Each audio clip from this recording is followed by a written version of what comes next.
Napuno ng emosyon ang labas ng gusali ng Supreme Court sa Maynila nang ilabas ang resulta ng 2025 bar examinations kanina. Mahigit 5,000 examinees ang nakapasa. Ang kwento ng kanilang pagpupursige, tinutukan ni Sandra Aguinaldo. To release, upload, and publish the list of the successful examinees of the 2025 bar examinations on the Supreme Court website. Congratulations and Sa hudyat ng chairperson ng bar examination, inilabas ngayong hapon ang resulta ng 2025 bar exams. Maya-maya pa, bumuhos ang emosyon ng ilan sa nakapasa at kanila mga kaanak at kaibigan na nagpunta sa Supreme Court para abangan ang resulta.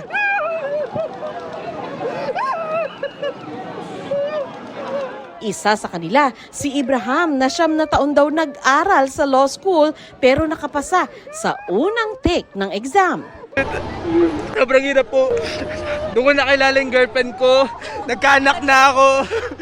Tapos ngayon, nakagraduate na rin sa wakas, malaki na yung anak ko, tapos nakapasa po ako ng bar exam. Paulit-ulit na bumabagsak pero lumalaban pa rin po kahit bumabagsak.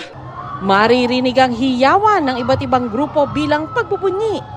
Ang iba, kasama ang kanilang pamilya. Ang iba naman kasama ang mga kaklase at kaibigan. Meron ding mag-isang umiiyak sa tuwa matapos makita ang kanilang pangalan bilang bar passer.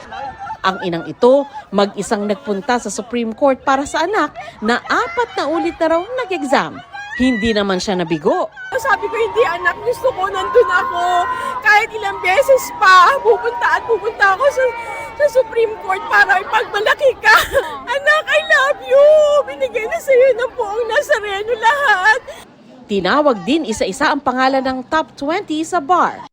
Nanguna si Jen Roniel Sanchez ng UP Diliman. Top 2 si Espinel Albert Declaro ng University of Santo Tomas. Sumunod si Eliza Agateb Adviento ng UST. Sa panayam ng GMA Integrated News, ikinuwento ni Jen Roniel na nagulat siya sa resulta ng bar. Nalaman lang daw niya ito mula sa kaibigan.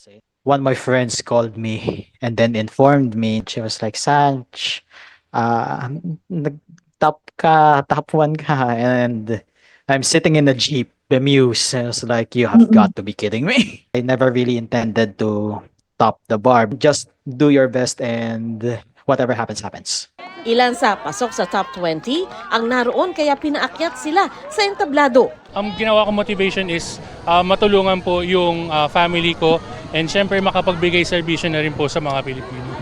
Si Randall, top 17, nagtatrabaho na sa isang law firm pero nais daw makapagserbisyo sa mga mahihirap.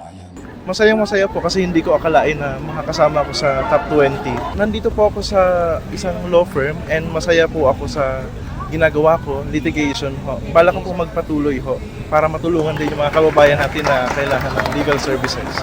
May payo naman sa kanya ang kanyang inang todo suporta kanina. Honestly, truthfulness siya ang mahalaga sa atin at hindi mahilig sa sa mga material things. Si Tasnim Cariga Balindong, nakapasa sa kanyang second take. Proud daw na bit-bit ang bandera ng mga gurong tulad niya at pagiging anak ng Mindanao.